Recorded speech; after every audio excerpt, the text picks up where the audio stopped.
For me, I had to really sit with myself and think about what type of leader I am currently and what type of leader I want to be. As I mentioned before, there's always some place to go and get to. And so first I had to sit to where I currently was and what type of leader I am. And one of those things is, I pride myself on being a really good, active listener. And I think, just my time in, working in admission and recruitment and those areas of my life where, I'm working with students and I'm working with parents that are asking questions, but they really want to know something else. And so it really kind of honed my skill in like listening, as I mentioned before, listening to the things that aren't being said, and being able to really hear the emotional place that someone is communicating from as well is so important. And so I pride myself on being able to do that within my day to day. The other thing that I really, going into this role, I really wanted to make sure I did was create a psychologically safe environment. I think that oftentimes when we think about work, it isn't the most psychologically safe place for most people. It's high anxiety, there's high stress, there's this reprimand, feelings of possibly being reprimanded for doing something wrong, and so you're on alert. You're always trying to make sure that your bases are covered and that doesn't, in my opinion, that doesn't produce the best work. It produces work that is riddled with stress, and the best innovation and the best ideas and the best thoughts don't come out of that type of work environment. You're really kind of working to get something done and to stay off the radar.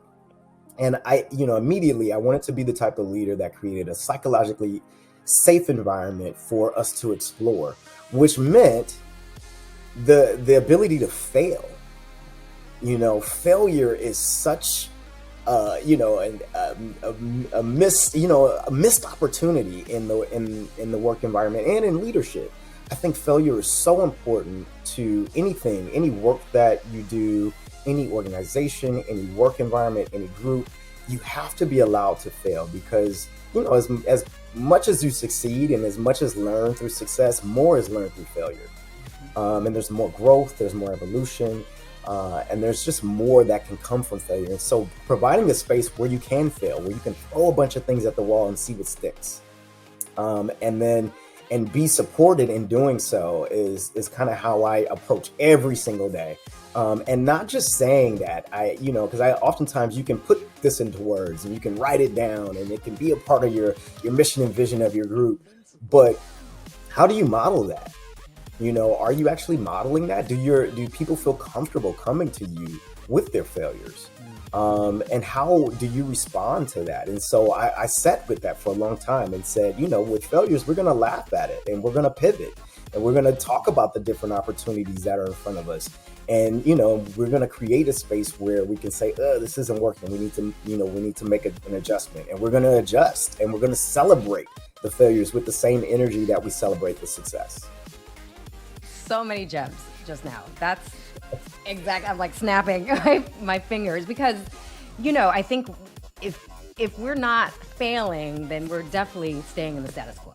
And the status quo is, I would also agree that it's uncommon to be in environments that are psychologically safe professionally. I don't know. I mean, I do know why, but I do think it's tied to this, the outsized consequences of failure, or the outsized reactions when you say, oh, I don't know everything, or I don't know how to do this. The consequences are too big, and it doesn't allow space to actually lead, actually shift, actually change, try new things, innovate. We're limiting ourselves. So yes. Yes, totally. I agree.